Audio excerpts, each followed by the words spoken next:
Bom dia a todos.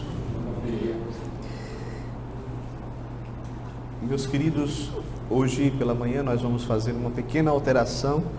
Nós vamos meditar pela manhã em Romanos. Eu quero convidar você a abrir comigo em Romanos, capítulo de número 13.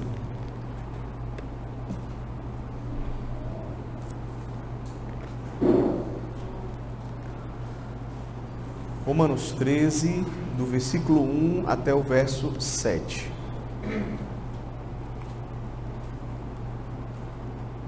Romanos 13, do 1 ao 7. Eu vou ler, peço que você acompanhe a leitura da palavra de Deus.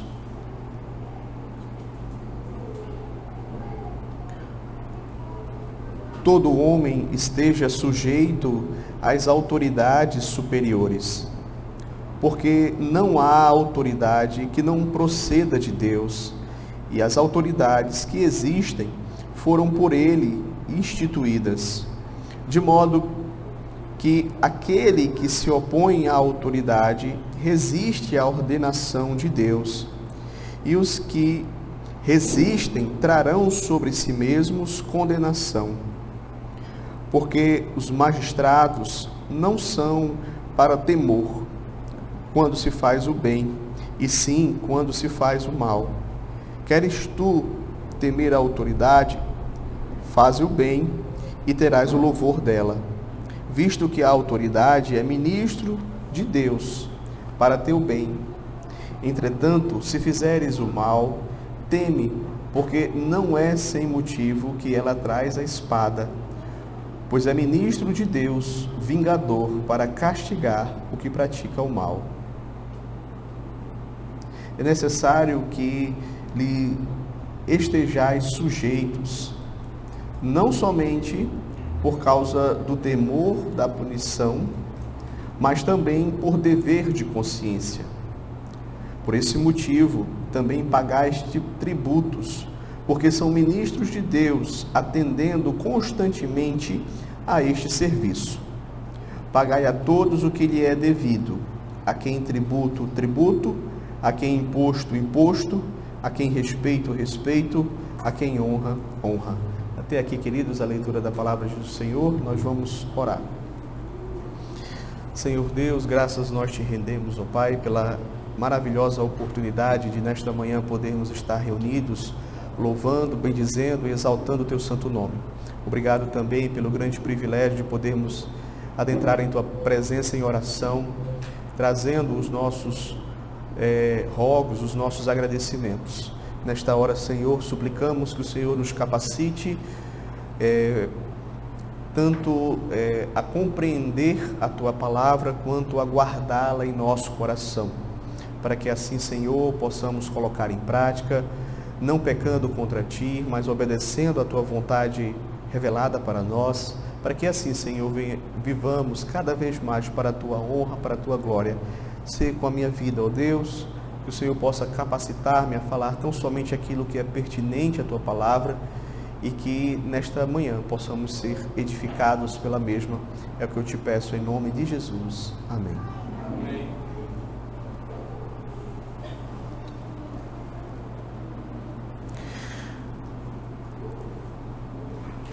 Meus irmãos, quando nós passamos pelo novo nascimento, nós somos tornados cidadãos dos céus. E há vários textos nas Sagradas Escrituras que nos ensinam essa realidade, que após a morte, o que nos aguarda é a pátria celestial. Entretanto, alguns grupos dentro do protestantismo têm achado que, porque somos cidadãos do céu, não podemos nos envolver nos assuntos aqui desta terra.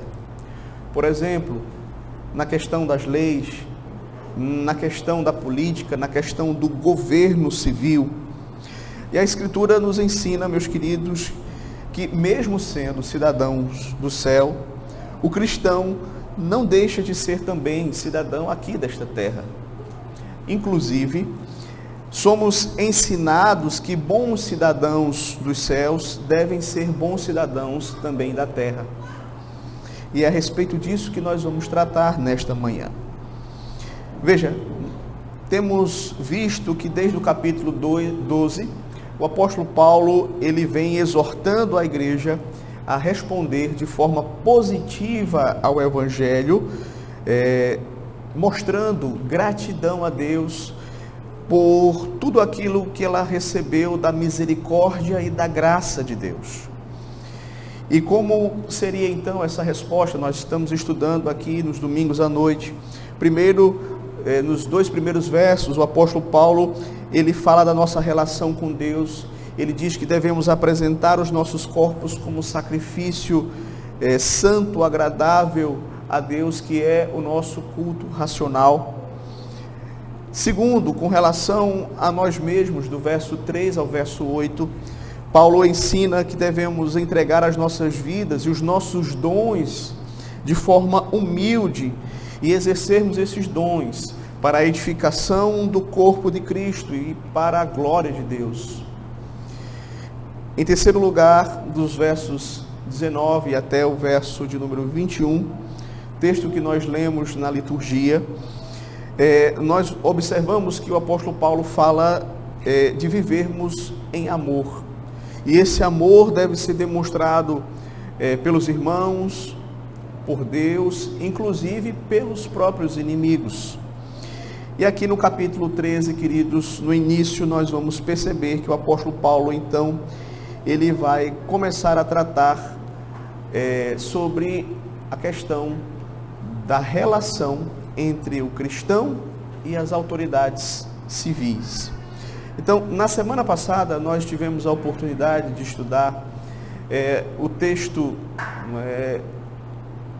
que fala que a vingança não pertence a nós, que a vingança, ela pertence ao Senhor. E hoje nós vamos perceber que Deus instituiu aqui nesta terra as autoridades civis para que elas possam, em nome dele, exercer a justiça. Então, como eu disse anteriormente, trataremos desta questão da relação do cristão com o governo civil, e talvez a melhor forma, tentando colocar de uma maneira didática aqui para o nosso aprendizado nesta manhã, seria trabalharmos 3 pontos básicos aqui nesse texto. Qual seria? Primeiro, a natureza do governo civil. Como é que nós devemos enxergar o governo civil? Segundo, a função do governo civil, ou seja, qual é o papel do governo? Terceiro, a responsabilidade do cristão para com o governo civil, ou seja, como é que eu devo me conduzir com relação às autoridades constituídas na sociedade. Então, primeiramente, queridos, nós vamos ver a natureza do governo civil, em que consiste. Paulo começa no verso 1 dizendo assim: todo homem esteja sujeito às autoridades superiores, porque não há autoridade que não proceda de Deus, e as autoridades que existem foram por ele instituídas. Eu chamo a atenção dos irmãos, primeiramente, queridos, para essa expressão que Paulo utiliza ao se referir ao governo civil: autoridades superiores. E aqui é interessante nós entendermos que Paulo ele já começa colocando para nós que o governo ele está numa posição de superioridade dentro da hierarquia da sociedade estruturada por Deus sobre o cidadão. Então, isso não significa, obviamente, queridos, que o governo é composto de pessoas superiores a nós, superiores em moral, superiores intelectualmente ou superiores de alguma outra forma. Apenas o que essa expressão nos mostra, meus queridos, é que eles foram colocados numa posição de autoridade. Tanto é que eles são os governantes e nós somos os governados. Então, dentro dessa estrutura da sociedade, eles estão numa posição de autoridade sobre nós. Segundo aspecto importante que nós podemos observar no texto é a respeito também dessa questão da natureza do governo civil, é que o texto afirma que o governo civil foi instituído por Deus. Veja que Paulo diz: porque não há autoridade que não proceda de Deus, e as autoridades que existem foram por ele instituídas. Então, ao contrário do que algumas pessoas imaginam, o governo civil, ele não é uma invenção dos homens. Antes, ele é uma instituição divina. Deus é a fonte de toda a autoridade, e somente ele pode delegar essa autoridade sobre os seres humanos, de modo que não há nenhuma autoridade que não seja constituída por Deus. Então, nós, enquanto seres humanos, nós estamos todos em pé de igualdade, certo? E somente Deus, que possui toda a autoridade, de onde emana toda a autoridade, ele pode colocar pessoas em posição de autoridade sobre outras. E aqui, obviamente, não pensemos, queridos, que seja uma questão de que uma é mais importante que a outra, de que uma vale mais que a outra. Não, todos nós somos iguais diante de Deus. Porém, no que diz respeito à função, alguns são colocados numa posição de autoridade sobre outras pessoas.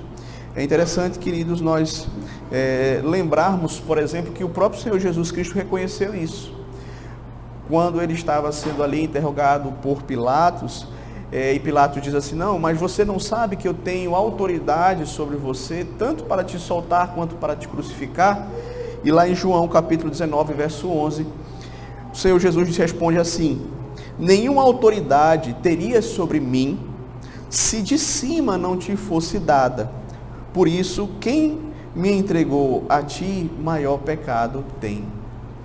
Então, o próprio Senhor Jesus Cristo aqui nessa situação, ele reconhece que a autoridade que Pilatos tinha para julgá-lo, tinha sido instituída pelo próprio Deus. E, meus queridos, Deus é quem institui toda a autoridade nas mais diversas esferas. É assim no casamento, quando o marido é colocado como líder sobre a sua esposa. É assim na família, quando os pais são colocados como autoridade sobre os seus filhos. É assim na igreja, quando Deus constitui oficiais sobre os membros.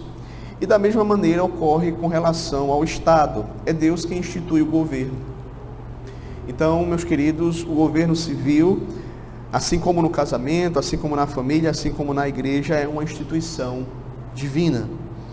E perceba que a Bíblia aqui, ela não vai entrar em questão detalhada a respeito do sistema de governo. Certo? Então você não vai ver aqui sendo mencionado as formas de governo, seja a monarquia, o presidencialismo, o parlamentarismo. A Bíblia não entra nesse mérito. Ela diz, não é, que os governantes, independentemente desse tipo de sistema de governo, independente até de serem eleitos por voto direto ou indireto, mas toda a autoridade civil, ela é constituída por Deus, ela é instituída pelo Senhor Deus. Um terceiro aspecto, também a respeito da natureza do governo civil, está aqui no início do verso 4, quando o apóstolo Paulo vai dizer que o governo civil é ministro de Deus, não é? Visto que a autoridade é ministro de Deus. Nos chama a atenção a palavra ministro aqui. Lá no hebraico é a palavra, no grego é a palavra diáconos, de onde vem a nossa palavra diácono, que significa literalmente aquele que serve. Portanto, Paulo afirma que o governo civil, ele é um servo de Deus aqui na terra, para o bem da sociedade. Ele é um representante de Deus para promover a ordem social. Essa é a função do governo civil. Obviamente, essa é a função no sentido ideal. Felizmente, por causa do pecado, por causa da queda, nós vamos perceber que muitas pessoas que fazem parte do governo se corrompem e muitas vezes não cumprem aquele que é o seu chamado. Mas falando a respeito do chamado, eu gostaria então de passar para o segundo ponto, que diz respeito às funções do governo civil. E Paulo ele vai aqui resumir as funções do governo civil basicamente em duas.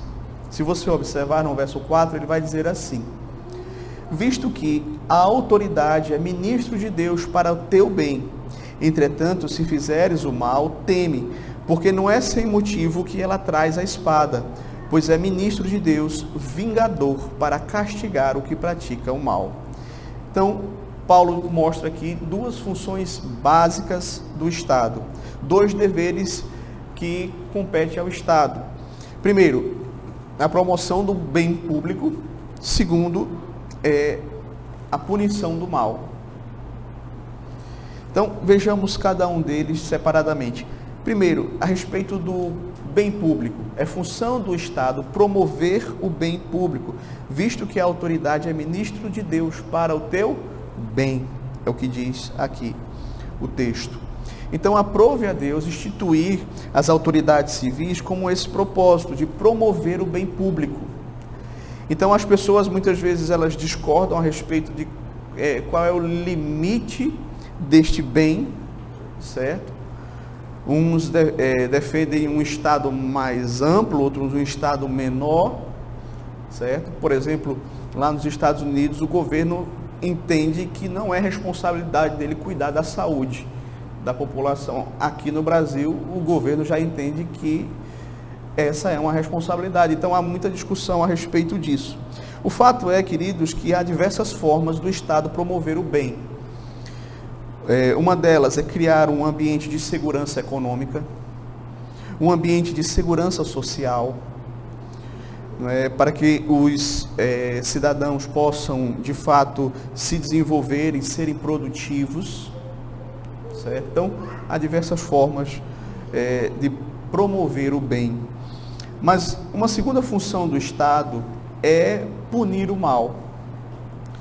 E é interessante porque na última semana nós tratamos a respeito do cristão não buscar se vingar do mal, certo? Não cabe a nós buscarmos a vingança, pagar o mal com o mal. Inclusive, Deus fala no texto anterior que Ele é o vingador. A mim pertence a vingança, diz o Senhor. Eu retribuirei. Uma das formas como Deus exerce a sua justiça é por meio do governo civil. Por isso que Paulo vai dizer, visto que a autoridade é ministro de Deus para o teu bem. Entretanto, se fizeres o mal, teme, porque não é sem motivo que ele traz a espada, pois é ministro de Deus, vingador, para castigar o que pratica o mal. Então Paulo afirma que a autoridade civil é ministro de Deus, vingador, para punir o mal. Então, o que Paulo está dizendo aqui, em outras palavras, é que Deus, ele concedeu ao governo civil a autoridade para punir os malfeitores. Então, há diversas formas dessa punição. E ele menciona um aqui, como quem dizendo assim, se for necessário usar a espada. Então, é interessante nós observarmos, queridos, que sempre que você vai observar no Novo Testamento essa expressão espada, nesse sentido, não literal, mas no sentido metafórico, ele fala de morte. Então aqui Paulo ele está colocando que, inclusive, se for necessário, o Estado ele pode usar a pena capital para punir os malfeitores. Então, Paulo está dizendo aqui, ensinando para os romanos, ensinando para nós também, que Deus deu à autoridade o poder de trazer a espada, ou seja, a pena de morte, quando necessário, como punição para assassinos. Então, a pena capital por assassinato, ela foi instituída já no Antigo Testamento. Gênesis 9, verso 6, quando Deus faz uma aliança com Noé e diz assim, se alguém derramar o sangue do homem, se derramará o seu. Nas leis de Israel, Deus detalha como deveria ser tratado o assassino. quando uma pessoa matava com a intenção mesmo de tirar injustamente a vida de uma outra pessoa, essa pessoa tinha que ser morta.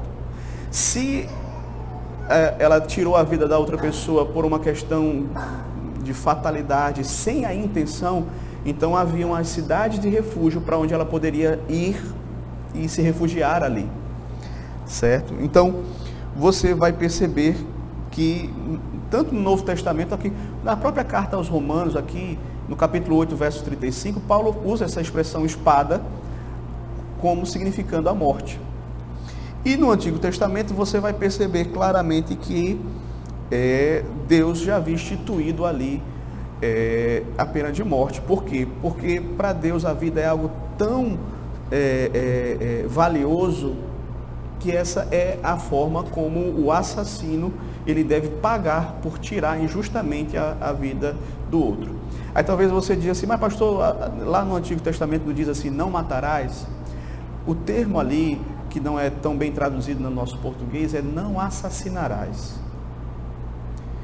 E é interessante porque você vai perceber que são coisas diferentes.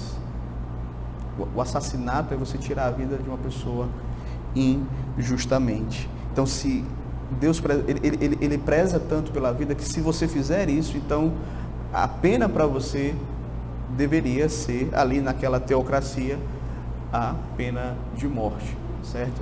E nós sabemos que nos nossos dias, em alguns países, a pena de morte, ela existe, certo? Essa não é uma coisa que nós cristãos vamos brigar aqui no país para ter, mas se tivesse, também não era um motivo de nós brigarmos para não ter, entendeu? Então é importante nós termos essa consciência. Então o Estado deveria existir para que aqueles que fazem o bem sejam animados, né, para que façam o bem sem medo. O Estado deveria existir para que aqueles que fazem o mal sejam punidos e vivam com medo. E esse, como eu disse, é o estado ideal. Entretanto, infelizmente, às vezes ocorre o contrário. Os que querem fazer o bem e seguir as leis são acusados, né, enquanto que os criminosos são desculpados pelas autoridades. E acabam muitas vezes escapando sem punição dos seus crimes.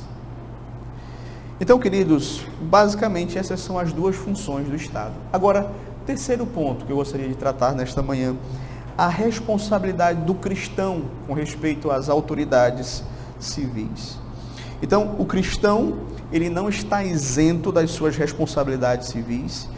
E eu gostaria então de mencionar pelo menos 4 delas que aparecem aqui no texto, e uma que não está aqui no texto, está em um outro texto.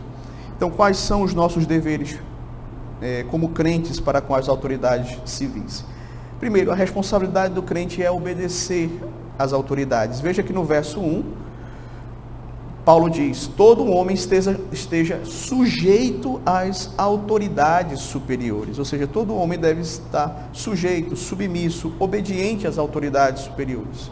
Outro texto que comprova essa verdade está escrita também pelo apóstolo Paulo na carta a Tito, lá no capítulo 3, verso 1, quando ele diz assim, lembra-lhes que lhes sujeitem aos que governam, as autoridades, sejam obedientes, estejam prontos para toda boa obra.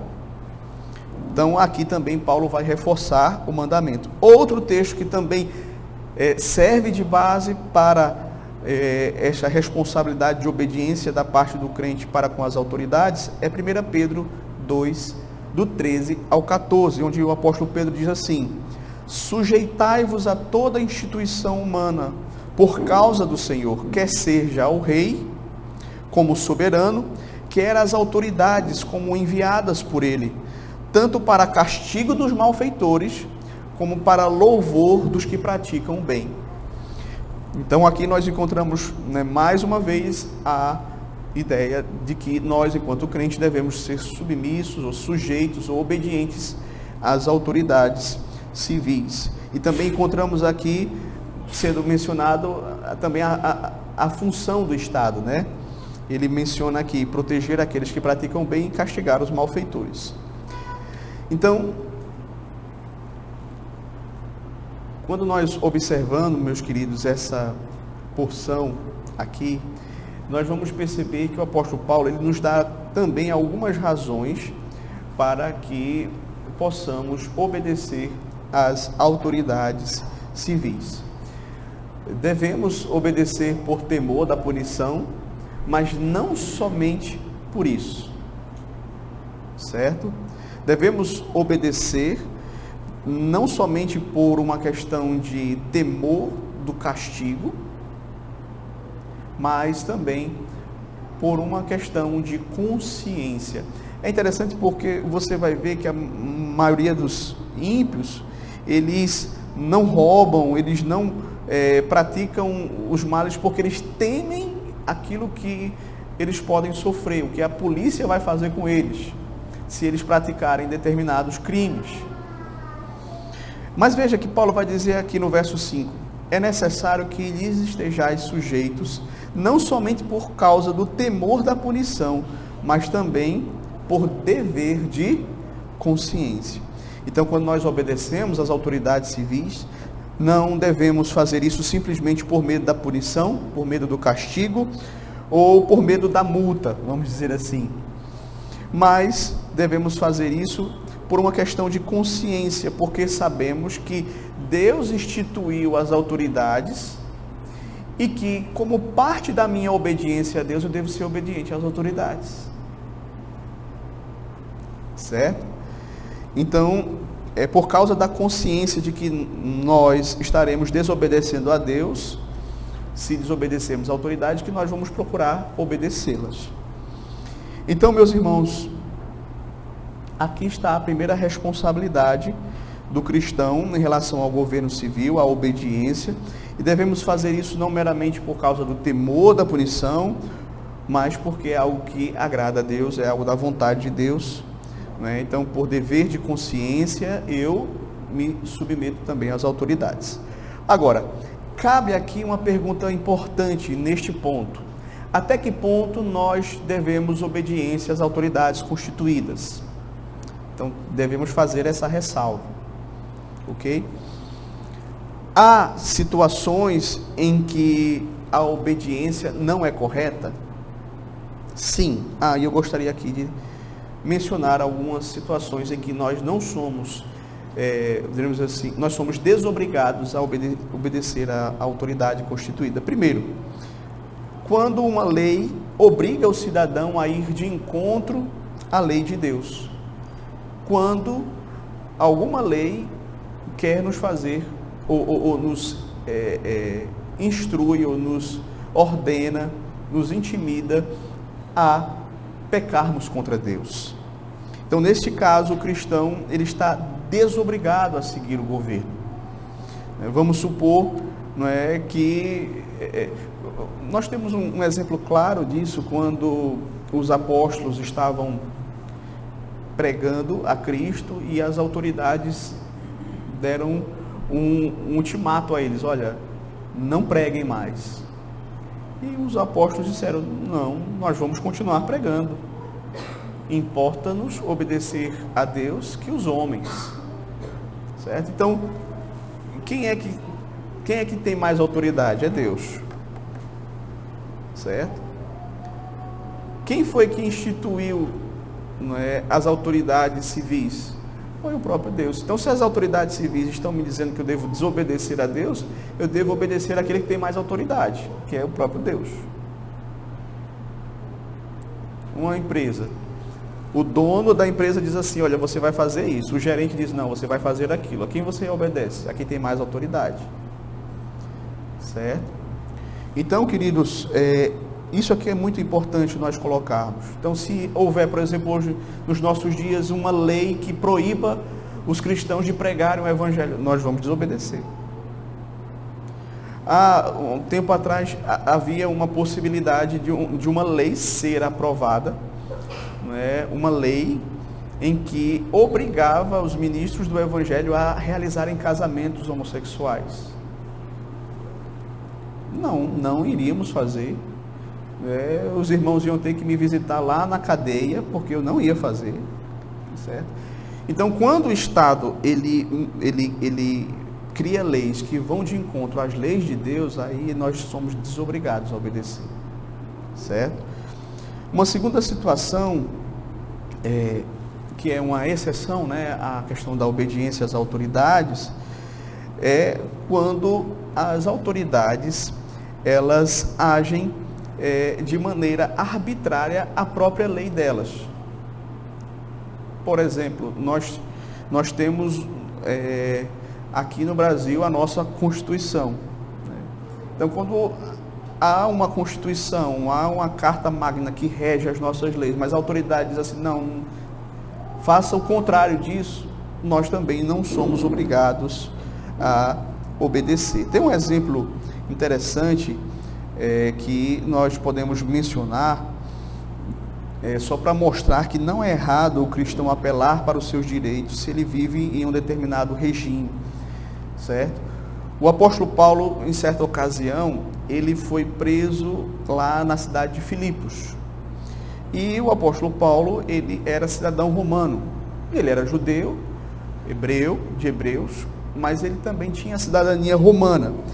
E nisso ele foi tratado injustamente, ele foi maltratado fisicamente, ele foi preso sem as autoridades daquela cidade terem feito o devido processo legal.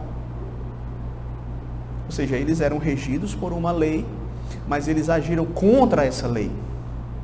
Aí o que é que Paulo vai dizer lá em Atos capítulo 16, do 37 ao 39, ele diz assim: porque eles, quando souberam que o apóstolo Paulo era cidadão romano, eles queriam libertar Paulo de uma forma assim, escondida, para que não ficasse evidente o erro cometido por eles. E Paulo então respondeu-lhes dizendo: sem ter havido um processo formal contra nós, nos açoitaram publicamente e nos recolheram ao cárcere. Sendo nós cidadãos romanos, querem agora às ocultas lançar-nos fora. Não será assim, pelo contrário, venham eles e pessoalmente nos ponham em liberdade. Os oficiais de justiça comunicaram isso aos pretores e estes ficaram possuídos de temor quando souberam que se tratava de cidadãos romanos. Então foram ter com eles e lhes pediram desculpas e, relaxando-lhes a prisão, rogaram que se retirassem da cidade. Então, só retificando, não é que eles, quando souberam que eles eram cidadãos romanos, quiseram libertá-los escondidos. Não, eles não sabiam. Eles iam libertá-lo, mas aí, quando souberam que eram cidadãos romanos, ficaram com medo e tudo. Então, queridos, Paulo, ele apelou aqui para um direito que ele possuía.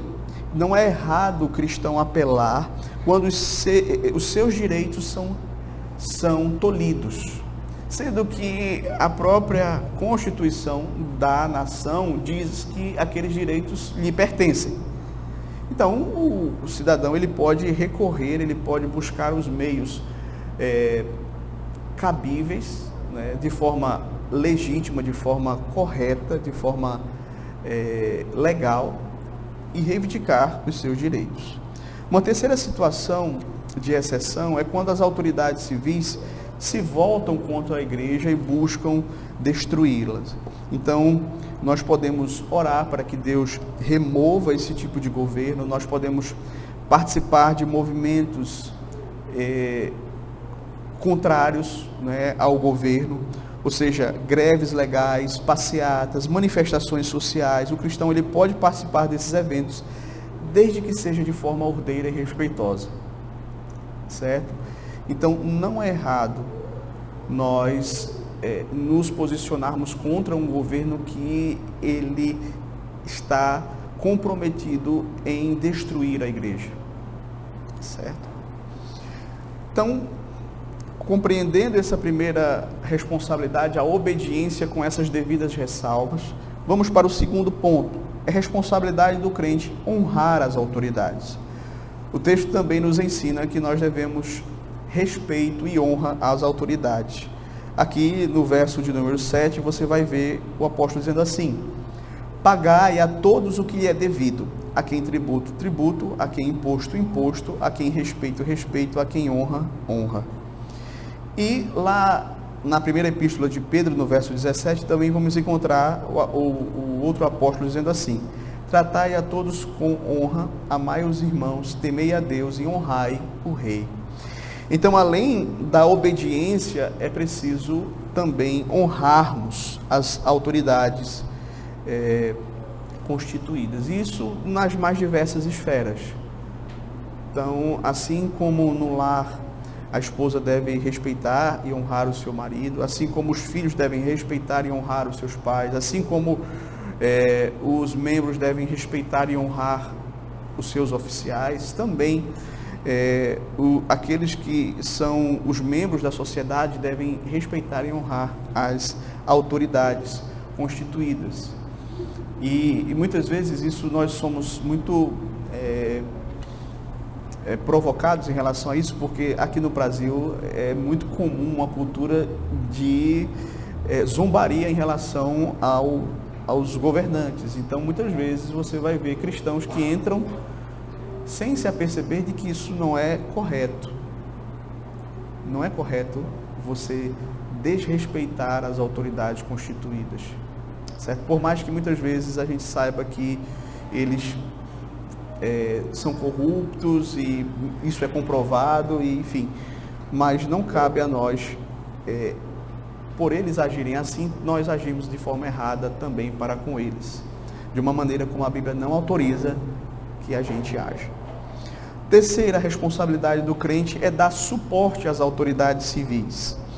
Então nós devemos dar suporte às autoridades, e quando eu me refiro a suporte aqui, estou falando a suporte financeiro, né? Então essa semana foi a semana em que essa questão foi muito debatida, e eu digo, eita, vai ser justamente nessa semana que eu vou falar sobre isso, mas a gente tem que falar porque é bíblico e é correto, e é o que Deus nos manda fazer.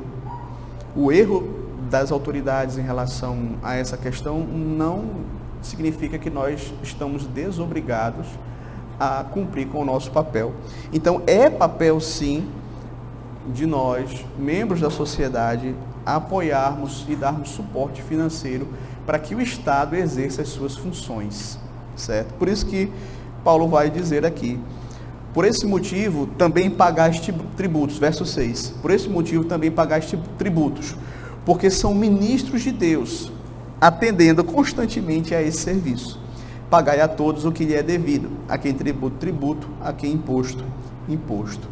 Então, nosso dever, queridos, para com o Estado inclui não apenas obediência, honra, mas inclui também o suporte financeiro para que eles possam exercer as suas funções, promover o bem público, punir aqueles que infringem as leis. É claro que nós não podemos deixar de mencionar que erra-se muito, não é, na administração dos recursos públicos. Muitas vezes você vai perceber que os governantes, eles cuidam muito mal, eles administram muito mal aquilo que é arrecadado dos contribuintes, mas isso aí é uma questão que eles vão lidar com Deus. Isso é um pecado que eles vão ter que se ver com Deus, certo? Enquanto cidadãos, nosso dever, nossa responsabilidade é pagar aquilo que é devido. Os fariseus, certa vez, tentando pegar o Senhor Jesus, fizeram para ele a seguinte pergunta: é lícito pagar tributo a César?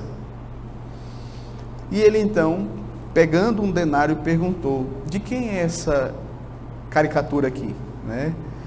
E eles responderam: de César. E Cristo então disse: dai a César o que é de César e a Deus o que é de Deus. Então o crente possui duas responsabilidades, tanto para com o governo como para com o Senhor, certo? Então essa é a nossa responsabilidade também. Uma quarta responsabilidade é interceder pelas autoridades civis. Essa não está aqui no texto, mas já está lá em 1 Timóteo, capítulo 2, do verso 1 ao 2. É dito assim, Paulo escrevendo a Timóteo, diz as seguintes palavras: antes de tudo, pois, exorto que se use a prática de súplicas, orações, intercessões, ações de graças, em favor de todos os homens, em favor dos reis e todos que se acham investidos de autoridade, para que vivamos vida tranquila e mansa, com toda piedade e respeito. Então, Paulo nos ensina aqui a fazermos o uso da prática de súplicas, orações, intercessões por todos os homens, inclusive orarmos por aqueles que foram investidos de autoridade, né? Orarmos pelo coração deles, para que eles se convertam, orarmos para que eles possam criar leis justas, para que eles possam agir de maneira justa para com os seus deveres. Então, nós somos instruídos pela palavra de Deus para orarmos em favor dos nossos governantes, para que eles possam agir com sabedoria, com prudência, e pela graça de Deus possamos ter vida mansa e tranquila aqui nesta terra, ok? Então essas são as nossas responsabilidades, né, para com as autoridades constituídas. Eu gostaria então agora, queridos, de trazer algumas aplicações para as nossas vidas. Primeiro, nós como crentes, queridos, precisamos ter bem firmado em nossa mente o fundamento do governo civil, que não está num fato social, nem tampouco na vontade da maioria, mas na vontade soberana de Deus. A gente costuma dizer que todo poder emana do povo. Na verdade, não é assim. Todo poder emana de Deus. É Deus quem dá autoridade para os governantes. E nós precisamos compreender isso. Nós precisamos compreender como cristãos que as autoridades constituídas, os governos civis, eles foram instituídos por Deus. É uma instituição divina para a promoção do bem público, para a punição daqueles que transgridem as leis, para a punição daqueles que causam desordem, que de alguma forma praticam mal para a sociedade. Então, precisamos ter isso em mente. Precisamos ter uma percepção correta a respeito das autoridades constituídas. E veja, nós vivemos num país onde nós temos uma cultura muito forte contra qualquer tipo de autoridade. Nós temos essa cultura muito forte. Eu me lembro de quando eu ia para a escola, na minha infância, eu passava por um determinado caminho, aí sempre vinha uma inscrição: é proibido proibir. Em outras palavras, nós não queremos que ninguém exerça autoridade sobre nós, mas nós precisamos reconhecer que Deus instituiu autoridades nas mais diversas esferas. Aos crentes compete obedecer, aos crentes compete respeitar, aos crentes compete dar suporte financeiro e interceder pelas autoridades, né, para que Deus seja misericordioso para com as autoridades, para que eles possam agir de acordo com a vontade de Deus, para que eles possam agir compreendendo qual é a sua função na sociedade, certo? Para que eles não venham a se utilizar do bem público para seus próprios interesses. Então, nós devemos ter essa atitude, essas responsabilidades que a palavra de Deus nos ensina. Terceiro, o cristão, ele se opõe tanto à anarquia quanto à tirania. Veja, o cristianismo bíblico, ele não se rebela. Bem como na época do Senhor Jesus, os zelotes, eles queriam que Cristo fosse o libertador político, que por meio da força ele libertasse Israel. E Jesus não fez isso. Quando quiseram puxar a espada, ele disse: olha, o meu reino não é deste mundo. Se ele quisesse fazer isso, ele teria feito. Então o cristão, ele não pode ser um anarquista. Cristãos não podem ser revolucionários, não é, que tomam à força o controle da nação, derramando sangue.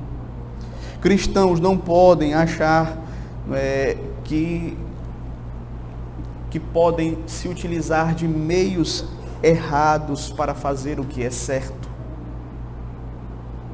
Ok? Que a ira dos homens vai promover a justiça de Deus. Recentemente eu assisti um filme de um pastor lá na Alemanha, no período nazista. Acho que alguns já ouviram falar sobre ele. É o Dietrich Bonhoeffer. Ele, no meio da ascensão do nazismo, ele percebeu que o nazismo, inclusive, estava dominando a igreja luterana, a igreja oficial da Alemanha, e ele então começa a pregar contra, publicamente, mostrando que aquilo estava errado. E até aí tudo bem, ele se opôs. Depois ele fundou uma igreja chamada, ele foi participante de uma igreja chamada Igreja Confessante da Alemanha, onde eles eram contra o nazismo. Participou ainda de um seminário dessa igreja. Só que ele foi longe demais, ele ultrapassou o limite. Por quê? Porque ele se envolveu em uma armadilha, em um plano para assassinar Hitler. Só que esse plano ele foi frustrado e ele foi descoberto, e posteriormente ele foi morto por causa disso, certo? E meses depois Hitler se suicidou. Pouco tempo depois Hitler se suicidou. Mas veja, nós não podemos lançar mão de meios errados para fazer aquilo que nós achamos que é certo. Não é a ira dos homens que vai promover a justiça de Deus, certo? Então, quando nós lemos as Escrituras, nós aprendemos que o cristianismo ele se opõe tanto à tirania quanto à anarquia. Ele se opõe à tirania quando ele diz aos governantes que eles são ministros de Deus, e o cristianismo se opõe à anarquia quando ele ensina aos governantes, aos governados, que eles devem ser submissos às autoridades, não meramente por medo da punição, mas primeiramente porque elas são instituídas por Deus e por dever de consciência. Então, por isso, meus queridos, que aonde o evangelho ele é pregado, tanto a anarquia quanto a tirania, elas têm dificuldade de se estabelecer. Então você vai perceber justamente o evangelho como sendo uma barreira nas nações, tanto para a tirania quanto para a anarquia.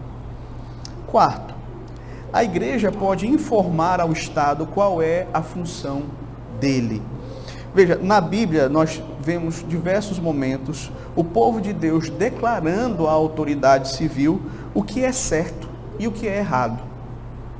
Por exemplo, veja, Daniel ele disse para o rei Nabucodonosor, lá em Daniel 4:27, portanto, ó rei, aceita o meu conselho e põe termo, pela justiça, em teus pecados e em tuas iniquidades, usando de misericórdia para com os pobres, e talvez se prolongue a tua tranquilidade. Então, Daniel, ele entendia que era a função dele informar ao governo acerca da sua impiedade e chamá-lo de volta ao caminho do bem. Paulo, em certa ocasião, falando a Félix, tratou de justiça, domínio próprio, juízo vindouro. João Batista confrontou Herodes por conta do seu casamento ilícito. Então você vai ver em diversos momentos a igreja se posicionando contra e mostrando e denunciando, olha, vocês estão errados. Não é essa a função de vocês. O que Deus espera de vocês é isso aqui. No seu livro O Cristão e a Política, o Wayne Grudem, ele lista várias contribuições do povo de Deus para o fim de diversos males na sociedade. Por exemplo, William Wilberforce e outros cristãos que foram contra a escravidão e o tráfico escravista, cristãos que se posicionaram contra o infanticídio, contra a luta de gladiadores lá em Roma. Cristãos que foram contra a prática cruel de marcar os prisioneiros no rosto com um ferro em brasa. Cristãos que se levantaram a favor de que houvessem cadeias separadas para homens e para mulheres. Cristãos que se levantaram contra os sacrifícios humanos na Irlanda. Cristãos que se levantaram contra a pedofilia, a poligamia. Cristãos que se posicionaram contra a prática cruel de deformar e enfaixar os pés de meninas na China. O povo de Deus, ele tem proclamado no decorrer dos anos, as autoridades constituídas, a vontade de Deus sobre vários assuntos. Então não é errado. Nós devemos sim nos manifestar quando o Estado estiver promovendo o mal e escondendo o bem. Podemos nos pronunciar contra o aborto, contra a violência, contra o uso impróprio dos recursos públicos, contra penas brandas, contra o casamento homossexual. Então, tudo isso nós podemos nos posicionar. Quinto, a igreja, enquanto instituição, não deveria se envolver diretamente na política. E aqui eu vou explicar aos irmãos este ponto. Veja, qual é a missão da igreja aqui na terra? É glorificar a Deus, né? E também a missão da igreja aqui na terra, enquanto instituição, é pregar o evangelho a toda criatura, batizando-os, ensinando-os a seguir as coisas que o Senhor Jesus ensinou, batizando-os em nome do Pai, do Filho e do Espírito Santo. Então essa é a missão da igreja. Essa é a nossa missão institucional. Devemos viver com a separação de esferas. Por isso, meus queridos, que não é missão da igreja, por exemplo, criar um partido dos presbiterianos. Não é missão da igreja dizer em quem você deve votar. Não é missão da igreja, não é função da igreja dar o espaço no culto para que políticos venham fazer a sua propaganda política. Você nunca vai ver isso aqui na igreja. Não é função da igreja dizer, olha, se você votar em determinado partido, você não pode fazer parte dessa igreja. Não é função da igreja fazer isso. A igreja, enquanto instituição, ela não deveria se envolver diretamente na política. Agora, e aí chega o nosso sexto ponto, o cristão, enquanto indivíduo, ele pode se envolver em política, em concorrer a cargos públicos. Então, a pessoa, assim, o cristão, o membro, ele pode sim, se ele se sente chamado para essa vocação, não é, fazer parte. Então, se por um lado a igreja, enquanto instituição, não deve se envolver diretamente com a política, por outro lado, como indivíduos vivendo na sociedade, podemos nos envolver nas mais diversas esferas da sociedade e concorrer a cargos públicos. Então é algo diferente da ação individual, a ação da igreja como um todo.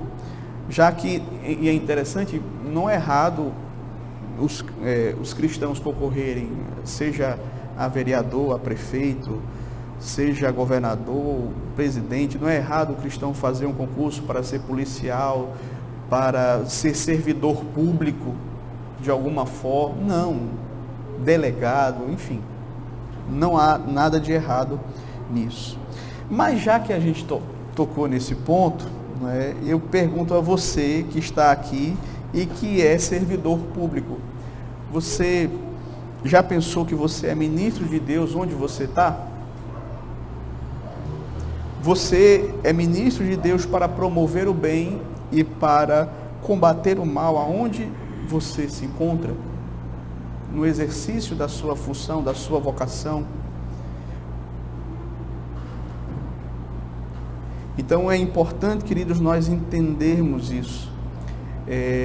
Eu sei que muitas vezes nós, enquanto igreja, não tratamos muito a respeito desse assunto, mas vale a pena sim nós buscarmos conhecer cada vez mais, seja por meio de pregações como esta, seja por meio de artigos, seja por meio de livros que nos ajudam a compreender a respeito da nossa relação com as autoridades civis. Que Deus nos abençoe, que Ele nos ajude nessa tarefa. Amém.